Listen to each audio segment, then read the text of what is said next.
Efesios 1:7, en quien tenemos redención por su sangre, el perdón de pecados según las riquezas de su gracia.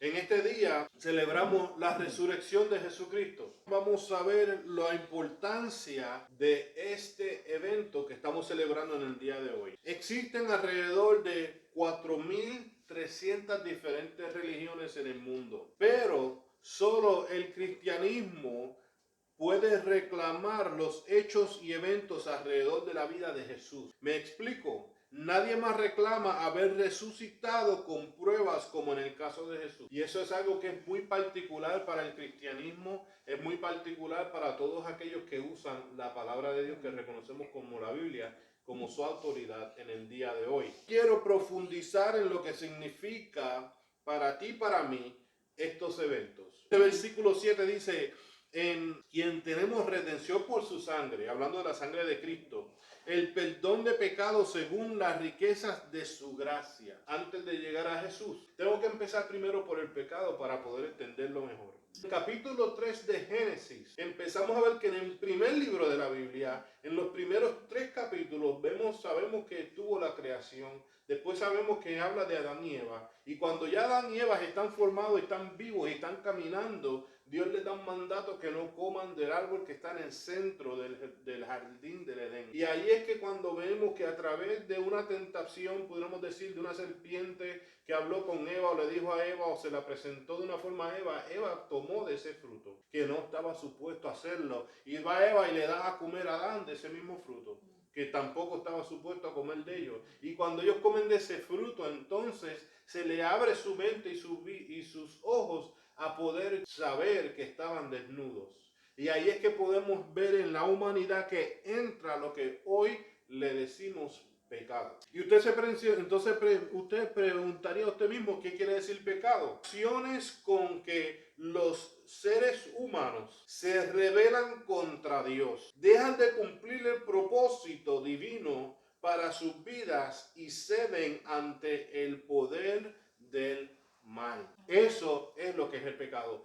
Bajo esta definición, nosotros todos hemos pecado. Nosotros todos a menudo pecamos. Y por definición no capta lo que usted ha hecho mal, voy a nombrar ciertas cosas que la Biblia llama claramente pecado. Número 1, errar al blanco. El segundo es una deuda. Y voy a hacer un paréntesis porque no estamos hablando que tú tienes que pagarle a Dios para que Dios te dé vida. La deuda que Dios mira en nosotros es esa deuda que el hombre siempre debe de guardar los mandamientos de Dios. A nosotros no guardar los mandamientos de Dios, estamos endeudados al mismo Dios que nos dio la vida.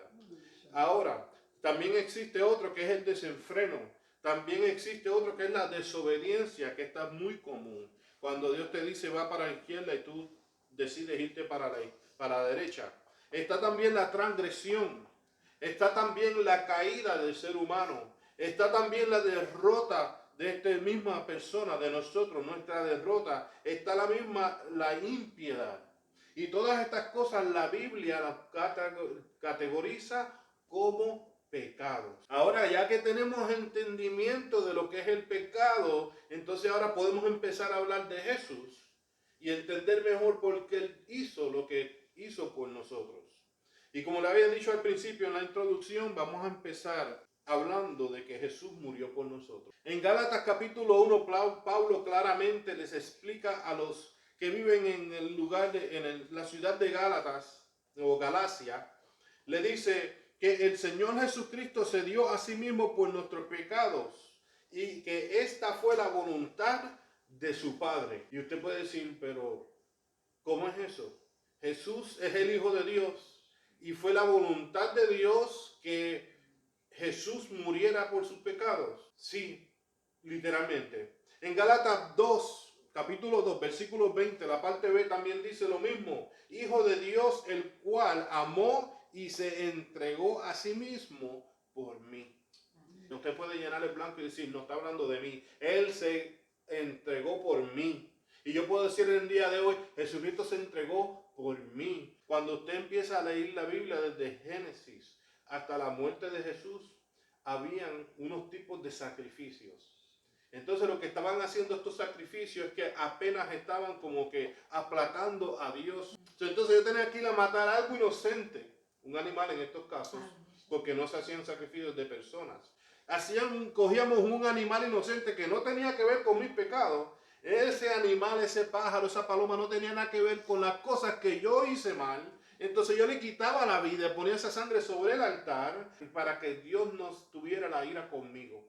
En Juan 3:17 dice: Dios no envió a su Hijo al mundo para condenar al mundo, sino para que el mundo sea salvo por él. La forma que Dios quiso tratar con el ser humano. Desde el principio, el ser humano decidió hacer no lo que se le mandó. Aleluya. Y como seguía de esa manera y seguía haciendo las cosas mal y seguía haciendo las cosas mal, Dios dijo: ¿tú sabes qué? Voy a tener que poner a mi propio hijo que derrame su propia sangre. El próximo punto es que Él tomó nuestro lugar. Encontré esto en un libro de teología. Dice: el Hijo de Dios se convirtió en el Hijo del Hombre con el objetivo de que los hijos de los hombres pudieran convertirse en los hijos de Dios. Es como que intercambiaron los papeles. Se tuvo que hacer hombre y estar aquí en la tierra y morir para que nosotros que somos de aquí de la tierra podamos entonces ser hijos de Dios.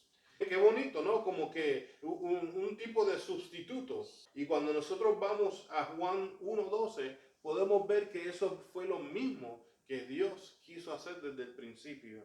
Que nosotros pudiéramos ser hijos de Dios. En el Antiguo Testamento podemos ver como el trato de Dios con diferentes pueblos. Esos pueblos que eran rebeldes al llamado de Dios. Cuando en Génesis 11 relata lo que le pasó a las personas que estaban construyendo la Torre de Babel, podemos ver que ellos se pusieron juntos sus mentes y dijeron: vamos a construir esta torre para llegar a donde está Dios. Entonces cuando estas personas se pusieron sus mentes todas juntitas, mira cómo es el ser humano que Dios creó.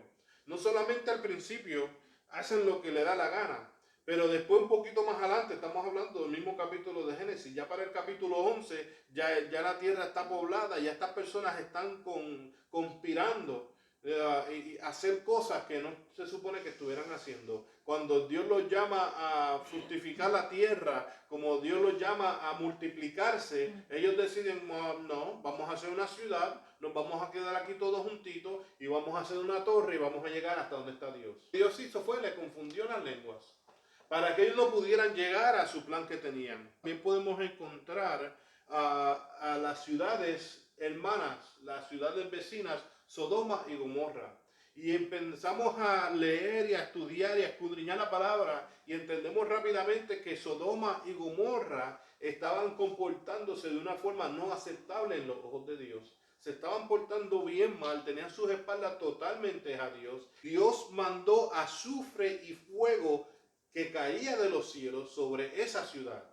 Y después, cuando seguí escudriñando más, me di cuenta que esa no fue la única ocasión y no fue los únicos dos pueblos hermanos que le pasó eso.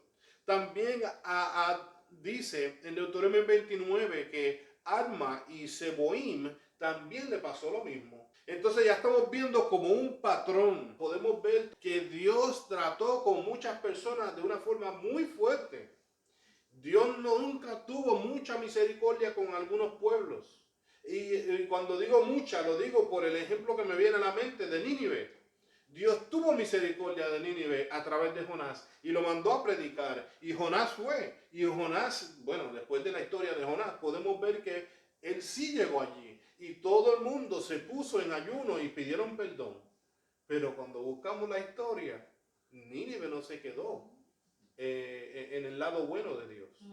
Y eventualmente Nínive cayó también bajo la mano de Dios. En Timoteo, capítulo 2, versículos 5 y 6, dice: porque hay un solo Dios y un solo mediador entre Dios y los hombres, Jesucristo hombre. Existe un mediador entre nosotros y nuestro Creador, el cual se dio a sí mismo en rescate por todos.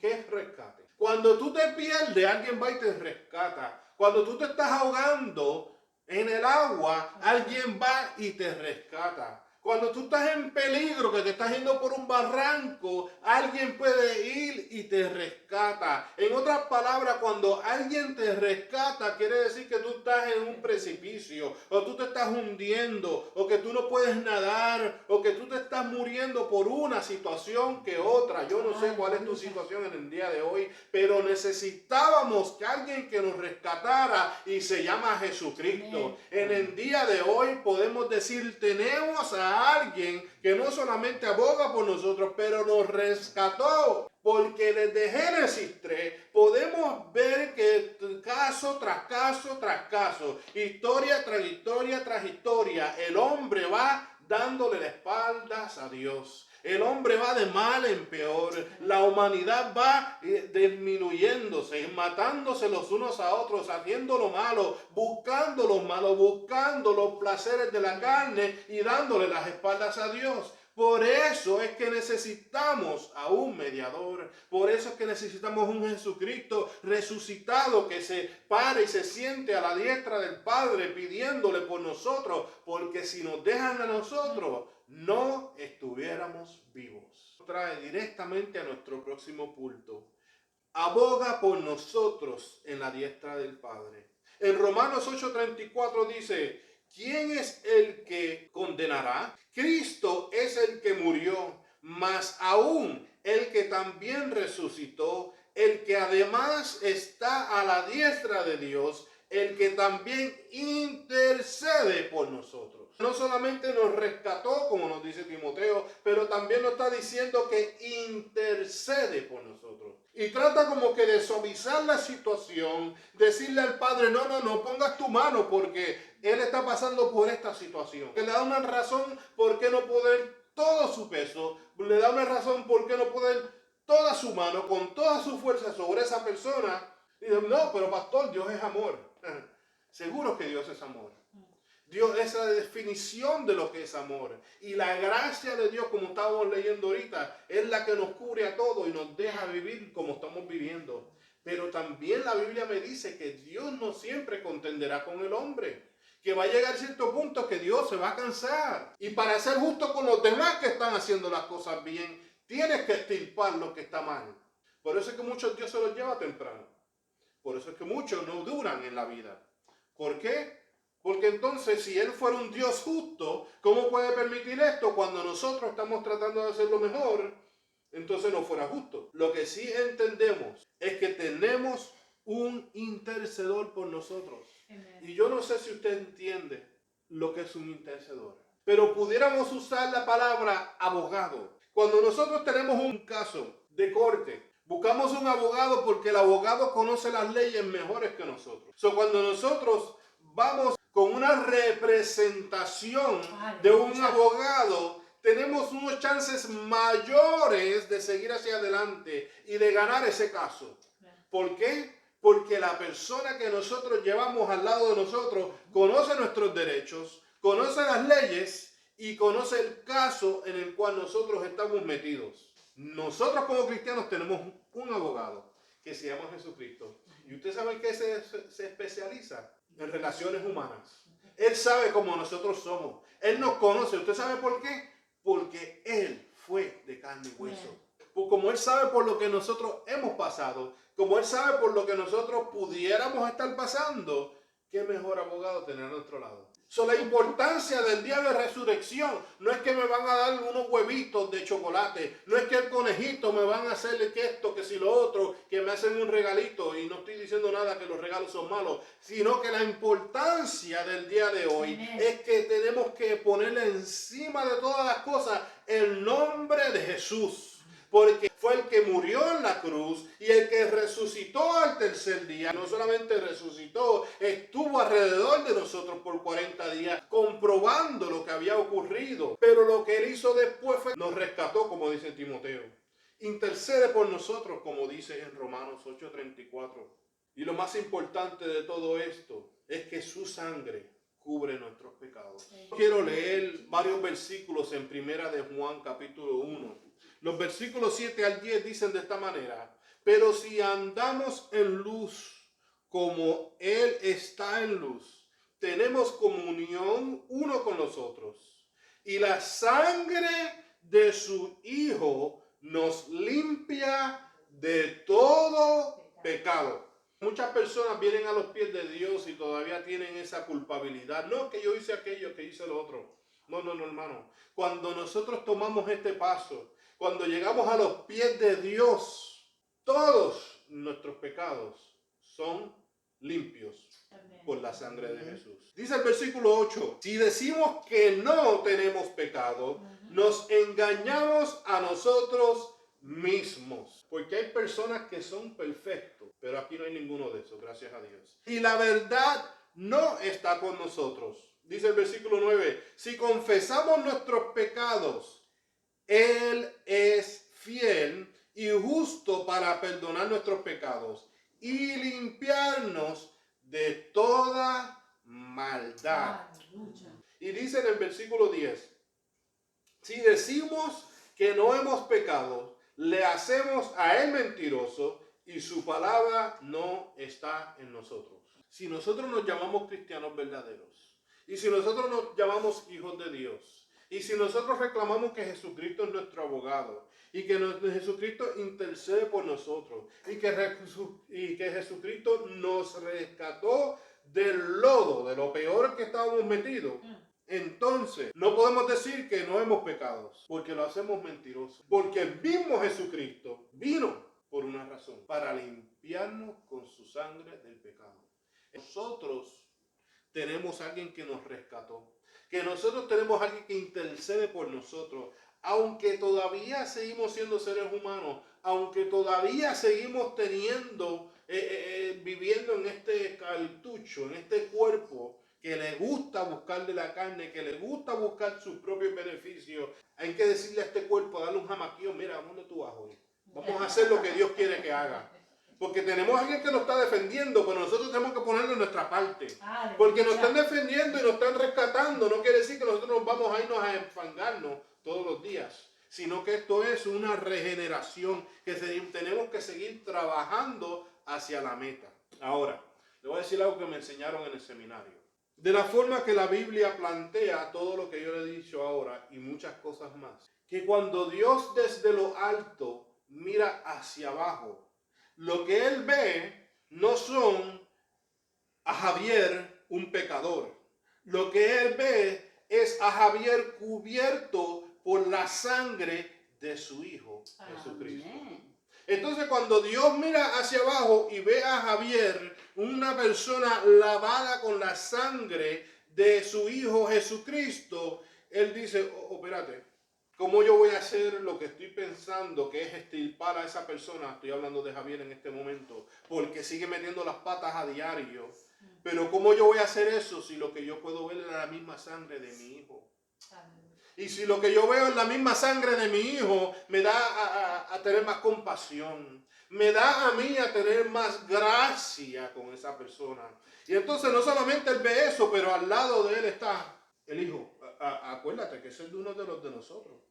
Acuérdate que él se hizo ciertas cosas para ser lavado por mi sangre. Ese no es uno del montón. Ese está pasando por un proceso. Ese todavía está aprendiendo de la vida. Ese todavía está aprendiendo a cómo subyugar la carne. Ese todavía tiene, aunque tiene batallas de la carne, todavía él está tratando. Pero muchas veces él tiene la victoria. Muchas veces lo hemos visto hacer lo que tú le mandaste a hacer, Padre Santo. Y yo siento la presencia de Dios cuando digo esto. Pero hermano, cuando Dios nos mira, la diferencia de nosotros al mundo es que nosotros estamos tratando. La diferencia de nosotros al mundo es que nosotros estamos, aunque a lo mejor cojeando, pero seguimos todavía por el camino.